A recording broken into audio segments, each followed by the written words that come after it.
सबसे पहले आप सभी को आज गणतंत्र दिवस की हार्दिक शुभकामनाएं। आज के दिन हमारा संविधान लागू हुआ था और यह संविधान हमें स्वतंत्रता देता है, न्याय और बंधुता की गारंटी देता है। यह संविधान हम सब 140 करोड़ भारतीयों की एक तरीके से रक्षा करता है, हमारा रक्षा कवच है। लेकिन इसकी रक्षा करना भी हम सबका कर्तव्य है। इसलिए जय हिंद और जय संविधान मत भूलिए। अपने संविधान के लिए लड़िए, उसे बचाइए और वही आपको बचाएगा। और आज बात करते हैं शंकराचार्य को लेकर के केशव प्रसाद मौर्य वो प्रयागराज पहुंच गए। और केशव प्रसाद मौर्य जब प्रयागराज आज पहुंचे तो महज 8 किलोमीटर की दूरी रह गई थी, 8 किलोमीटर की। जहां पर शंकराचार्य है वहां से और केशव प्रसाद मौर्य जहां पर खड़े हुए थे वहां पर दोनों के बीच में 8 किलोमीटर की दूरी थी।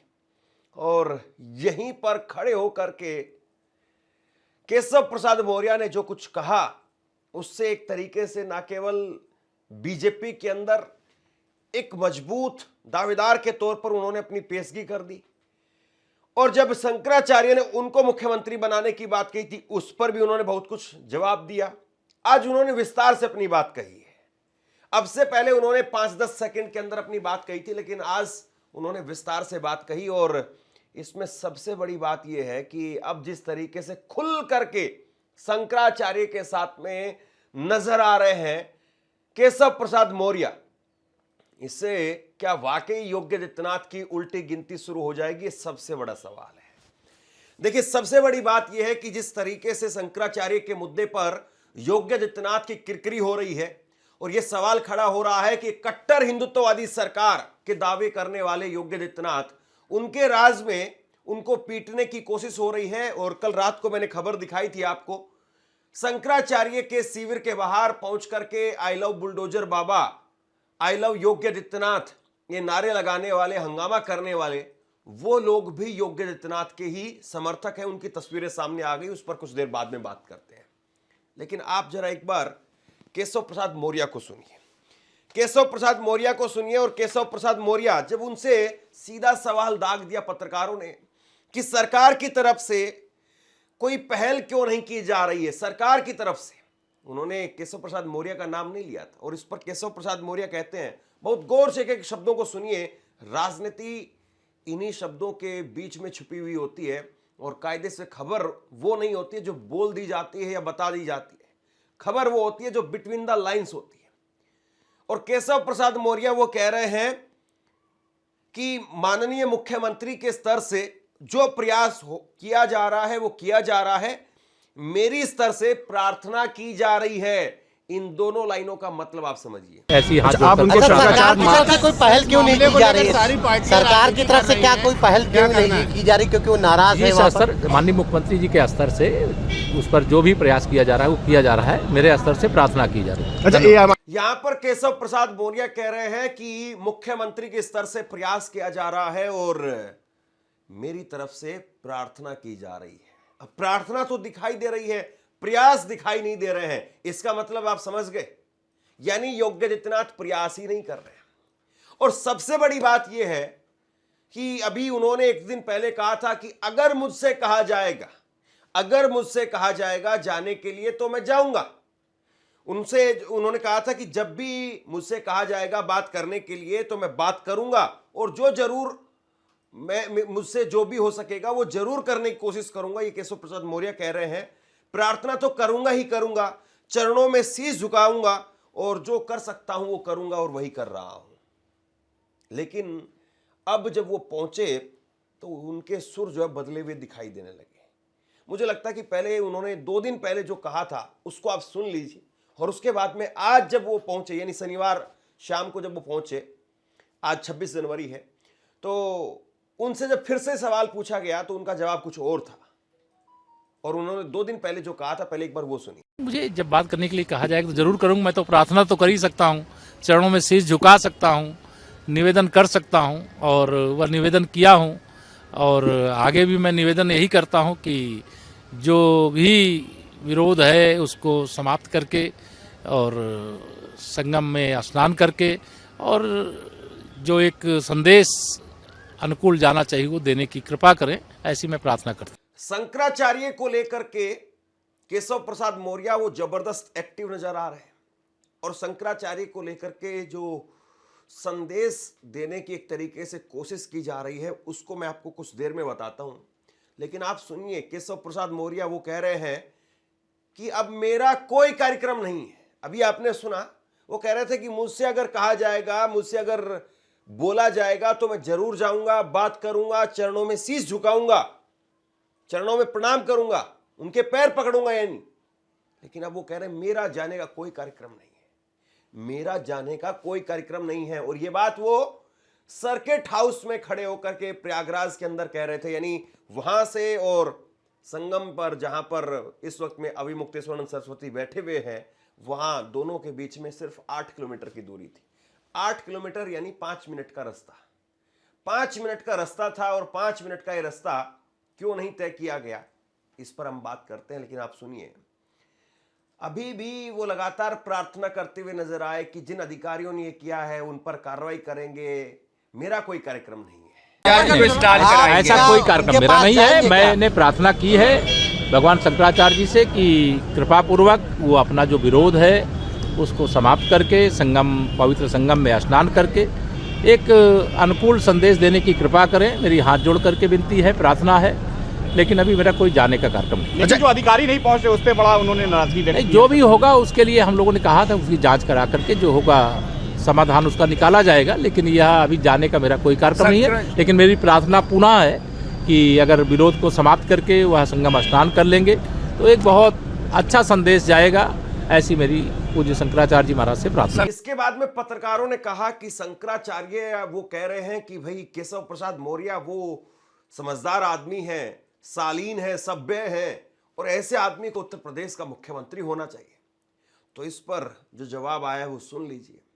जवाब भी दे दिया, मर्यादा भी रख ली और सम्मान के साथ में जो है वो प्रणाम भी कर दिया एक तरीके से। शंकराचार्य वो को लेकर के यहां पर केशव प्रसाद मौर्य की तरफ से कहा गया कि वो राजनीतिक व्यक्ति नहीं है, वो शंकराचार्य हैं, वो बहुत बड़े संत हैं, वो जगत गुरु हैं, वो शंकराचार्य भगवान हैं। उनके कहे पर मैं कोई भी टिप्पणी करूं इतनी मेरी हैसियत नहीं है। लेकिन ये जो मुख्यमंत्री तय करने का काम है पार्टी तय करेगी। यानी गेंद बिल्कुल एकदम आप कहिए कि उनके चरणों में नमस्कार करके और उसके बाद में बीजेपी के पाले में वापस फेंक दी।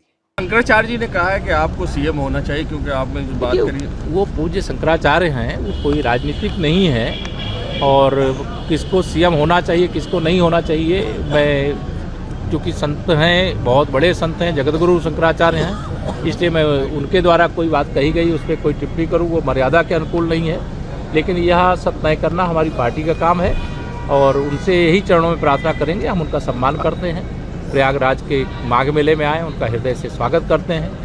वो जो विरोध है उसको समाप्त करके संगम में डुबकी लगा करके एक अनुकूल संदेश देने की कृपा करें। अब यहाँ पर समझने वाली बात यह है कि केशव प्रसाद मौर्य जिस तरीके से यहाँ पर इशारों ही इशारों में राजनीति कर रहे हैं, इसको दरअसल ये कहा जाता है कि संकेत दे देना कि जब मौका मिलेगा और जब मौका दिया जाएगा तो उस वक्त में लाइन क्रॉस कर देंगे, फिलहाल हम यहां खड़े हुए हैं, इसको ये कहा जाता है। और केशव प्रसाद मौर्य लगातार वो योगी आदित्यनाथ से बिल्कुल ठीक उलट बयानबाजी कर रहे हैं। एक तरफ योगी आदित्यनाथ वो कालनेमी कह रहे थे और दूसरी तरफ उनके तमाम लोग, ममता कुलकर्णी कल वो सामने आ गई। ममता कुलकर्णी बताइए आप, जो पिछले अभी महाकुंभ में जो महामंडलेश्वर बनी है और उनके महामंडलेश्वर बनने पर भी विवाद है, किन्नर अखाड़े की महामंडलेश्वर में, और वो भी शंकराचार्य को लेकर के ज्ञान दे रही है, उन पर भी हम बात करेंगे। लेकिन यहां पर केशव प्रसाद मौर्य वो एक तरीके से संदेश दे गए कि भैया पूरी श्रद्धा है हमारी, पूरी आस्था है, पूरा सम्मान हम कर रहे हैं शंकराचार्य का। लेकिन ये जो रायता फैलाया गया है योगी आदित्यनाथ की तरफ से, उनके अधिकारियों की तरफ से, इसको हम समेटने वाले नहीं हैं। इसको अगर आप बिटवीन द लाइन समझना चाहते हैं तो राजनीति फिर यही है। वो यहां पर साफ शब्दों में कह गए कि पूरी श्रद्धा है, पूरा आस्था के साथ में सम्मान करते हैं शंकराचार्य का, लेकिन हम शंकराचार्य से जाकर के मिलने वाले नहीं है अपने से। अगर योगी आदित्यनाथ कहेंगे, अगर दिल्ली से कहा जाएगा तो फिर उसके बाद में जाएंगे। उन्होंने जैसे एक दिन पहले स्पष्ट कर दिया था, लेकिन ना दिल्ली की तरफ से कहा गया, ना फिर योगी आदित्यनाथ की तरफ से कहा गया। तो जब नहीं कहा गया है तो जबरदस्ती जा करके वहां पर हम रायता समेटने वाले नहीं हैं। ये बात यहां पर साफ कर दी। यानी एक तरीके से जो मामला टल सकता था, ये अब टलने वाला नहीं है, ये साफ हो गया। माघ मेले की मौनी अमावस्या, उसको स्नान नहीं हो पाया। फिर उसके बाद में बसंत पंचमी का स्नान, वो नहीं हो पाया। और अब पूर्णिमा का स्नान बाकी है। पूर्णिमा का स्नान 1 फरवरी को है। लगता नहीं है जिस तरह की परिस्थितियां बनी हुई है वो भी हो पाएगा। और ये 3 स्नान एक शंकराचार्य के वो नहीं करवाए गए, एक हट के कारण, एक अहंकार के कारण, तो फिर बताइए क्या ही कहा जाए। और इस बीच में जो है ममता कुलकर्णी, उनको मैदान में उतार दिया गया है। ममता कुलकर्णी वो क्या कह रही है जरा सुन लीजिए। ममता कुलकर्णी वो अहंकारी और अज्ञानी बता रही है शंकराचार्य को। बताइए, देखिए, हंसी नहीं आए तो फिर क्या आए। वो अहंकारी और अज्ञानी कह रही है अविमुक्तेश्वरानंद सरस्वती को। और हद तो ये हो गई, ममता कुलकर्णी वो ये कह रही कि 10 में से 9 महामंडलेश्वर और शंकराचार्य झूठे हैं। धर्म को राजनीति से ना जोड़े। और इसके बाद में उन्होंने शंकराचार्य को सीधे कटघरे में खड़ा करते हुए यह कह दिया कि शंकराचार्य को नियुक्त किसने किया है, शंकराचार्य वो बने कैसे हैं। ममता कुलकर्णी वो है जिनके एक वक्त में अंडरवर्ल्ड के साथ में, दाऊद के साथ में रिश्ते जोड़े गए, आप याद करिए। और वो ममता कुलकर्णी जो अभिनेत्री थी, और वो ममता कुलकर्णी जो अब आ गई थी महामंडलेश्वर अखाड़े की किन्नर बन गई। फिर उसके बाद में बहुत विवाद हुआ, हंगामा हुआ। खबरें ये आई कि उन्होंने छोड़ दिया है, खबरें ये आई कि उनसे छुड़वा दिया गया है। बहुत सारी बातें निकल करके सामने आई। ये भी कहा गया कि भैया उनका राजनीति में अब कुछ बचा नहीं है, वो काफी लंबे अरसे तक अमेरिका में रही और अब वो आकर के नए तरीके से सेटल होना चाहती, इसीलिए उन्होंने धर्म का चोला पहन लिया।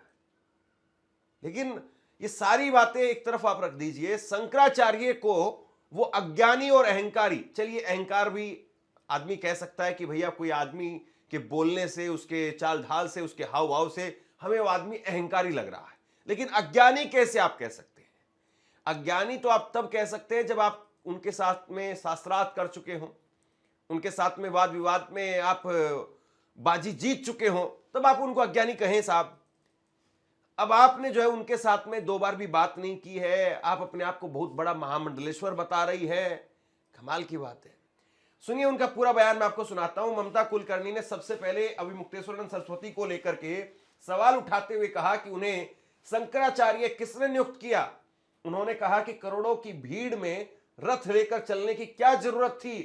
ममता का आरोप है कि शंकराचार्य की वजह से ही उनके शिष्यों को पिटाई झेलनी पड़ी। उन्होंने कहा कि राजा हो या रंक, सभी को कानून का पालन करना होता है और किसी को अहंकार नहीं होना चाहिए। उन्होंने महामंडलेश्वर पर भी बड़ा हमला बोला।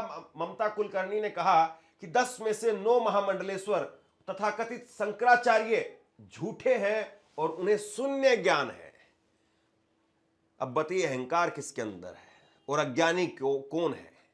यानी कोई आदमी अगर ये कहता है कि मैं विद्यार्थी हूं, मैं अक्सर इस बात को कहता हूं कि मैं विद्यार्थी हूं, सीख रहा हूं, अभी भी जानने समझने की जो चेष्टा रहती है। और कल मैं एक अच्छा विचार सुन रहा था, आप लोग भी सुनिए। 21वीं सदी के बारे में कहा जाता है कि वो व्यक्ति अनपढ़ है जो व्यक्ति सीखना नहीं चाहता है। आज की सदी में, आज के दौर में कोई अनपढ़ नहीं है, क्योंकि इतना तो सबको तकरीबन आज के दौर में आता ही है। और जो इस दौर से अब गुजर रहे हैं, कम से कम पढ़ना लिखना तो सबको आएगा, लेकिन जो आदमी नई चीज नहीं सीख सकता है वो अनपढ़ है। अब ममता कुलकर्णी वो अज्ञानी बता रही है, अपने आप को जो है वो महामंडलेश्वर घोषित किया हुआ है, और वो कहती है कि ज्ञान शून्य है इनका। जो आदमी ऐसे लिमिटेशन लगाए तो उसके बारे में क्या ही कहा जाए। मुझे लगता है कि उनके बारे में कुछ कहना वो ठीक नहीं होगा। लेकिन इतना भी जो है वो ममता कुलकर्णी को नहीं गिरना चाहिए था जितना वो गिर गई। यहां पर किसी शंकराचार्य के बारे में, और आप जब उसी धर्म से आती है निकल करके और ऐसी बातें कहना, उनका ज्ञान सुनने हैं, कमाल की बात है। जबकि 3 शंकराचार्य उनको शंकराचार्य मानते हैं, फिर जो है वो आप उनसे पूछ रही कि वो होते कौन है, वो है कौन, वो शंकराचार्य कैसे घोषित हो गए?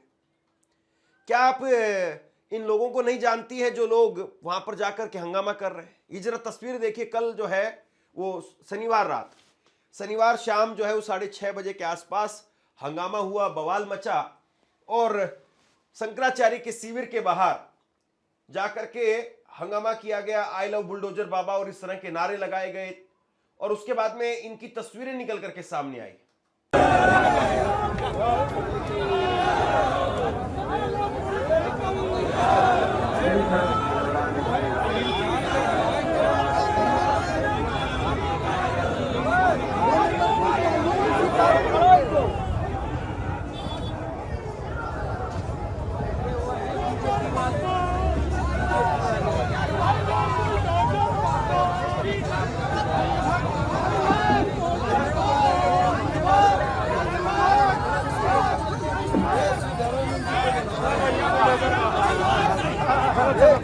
सीतारामन जी वहीं होंगे।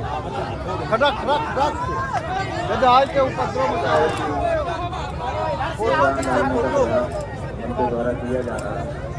चाहते हैं कि और वो लोग उसी का हवाला दे करके बना रहे हैं। अब जिस शख्स ने वहां जाकर के हंगामा किया उसके बारे में जानकारी भी देख लीजिए। ये बताए जा रहे हैं सचिन सिंह है, कट्टर सनातनी सेना के प्रमुख हैं।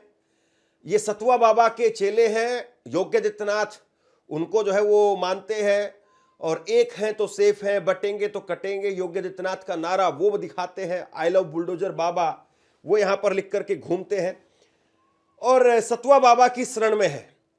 और ये सचिन सिंह जो कि वकील की वेशभूषा में यहां पर दिखाई दे रहे हैं, इनके झंडे लगे हुए हैं और बाकायदा इनके बैनर होल्डिंग वो लेकर के इनके लोग गए, ये जो है वो कहा जा रहा है।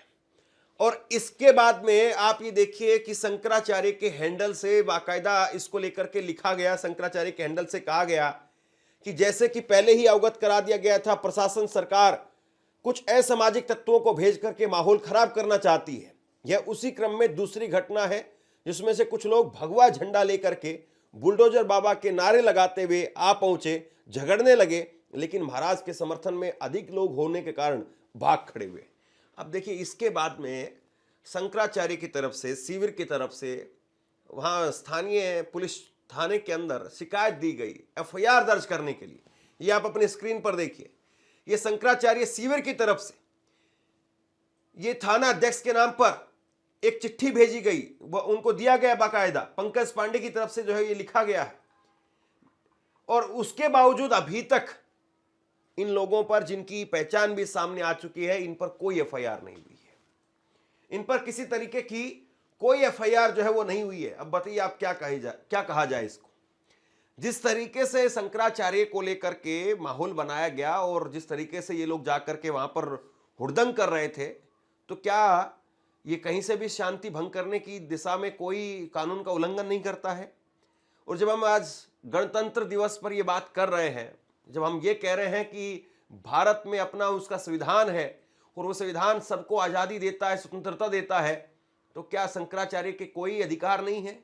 क्या शंकराचार्य जिस तरीके से वहां पर बैठ करके अपने शिविर में ध्यान कर रहे थे, बैठे हुए थे शाम को 6:30 बजे, तो उस वक्त में ऐसे आप जाकर के किसी के पास में जाकर के उस तरह से हुड़दंग करेंगे, तो बताइए फिर कोई आप उल्लंघन नहीं कर रहे हैं और इनके ऊपर कोई कार्रवाई नहीं हुई है। और अब शंकराचार्य के भक्त कह रहे हैं कि बुलडोजर जो है वो क्या अब शंकराचार्य के ऊपर चलाया जाएगा। मैं बता दे रहा हूँ, मेरा नाम तेजपाड़े, पूरे प्रयागराज बता दे रहा हूँ। 14 साल में हिंदू महासभा के कारण मैं किया हूँ। ये मुझे सिखाएंगे योगी महाराज? अपना आदमी सब भेज के दंगा फैलाने के लिए बात कर रहे हैं। ये लोग किस लिए आए थे और क्या हुआ? यहाँ पे देखिए क्या है, किसी रोटी चल नहीं पड़ रही, ये गुंडा भेज रहे हैं कि यहाँ पे जाके अराजकता करो, यहाँ पे अराजकता फैलाओ और उग्र बने। लेकिन महाराज जी के आशीर्वाद से कोई उग्र हम लोग नहीं कर रहे हैं। हम लोग एक शांति से अपना, महाराज जी हमारे अनशन पे हैं, हम लोग शांति से आते हैं, यहाँ पे दर्शन करते हैं, लेकिन यहाँ पे देखिए अराजकता के लिए भाजपा सरकार के लोग आए थे। बताइए, जानबूझ के लड़ाई किए जा रहे हैं। अभी भी शंकराचार्य के मामले में लोगों के अंदर उबाल है। एक हफ्ता बीत चुका है और देखना यह है कि जो सरकार अपने आप को कट्टर हिंदुत्व, कट्टर सनातनी सरकार होने का दावा करती है, क्या शंकराचार्य को कोई नहीं पूछेगा? और राजनीति के तहत शंकराचार्य बस यूं ही इसी तरीके से रह जाएंगे, या शंकराचार्य को कम से कम पूर्णिमा स्नान से पहले उनके पास में कोई जाएगा या किसी को भेजा जाएगा? और यहां पर केशव प्रसाद मौर्य, उन्होंने भी एक तरीके से पल्ला झाड़ लिया है। अब योग्यादित्यनाथ वो फंसे हुए हैं। कहीं ऐसा ना हो कि बीजेपी को केशव प्रसाद मौर्य की तरफ से एक संकेत दिया जा रहा हो कि देखिए भैया, जो पिछड़े हैं, क्योंकि अखिलेश यादव पिछड़ों की लगातार बात उठा रहे हैं, पीडीए की बात कर रहे हैं, और ऐसे में केशव प्रसाद मौर्य एक परिपक्व नेता के तौर पर अपने आप को कहीं आगे तो नहीं कर रहे। देखते जाइए बीजेपी की राजनीति, उत्तर प्रदेश की राजनीति कब और कैसे, किस तरीके से करवट लेती है। आप क्या सोचते हैं, नीचे कमेंट बॉक्स में लिख करके जरूर बताइए। इस खबर को शेयर कीजिए। धन्यवाद।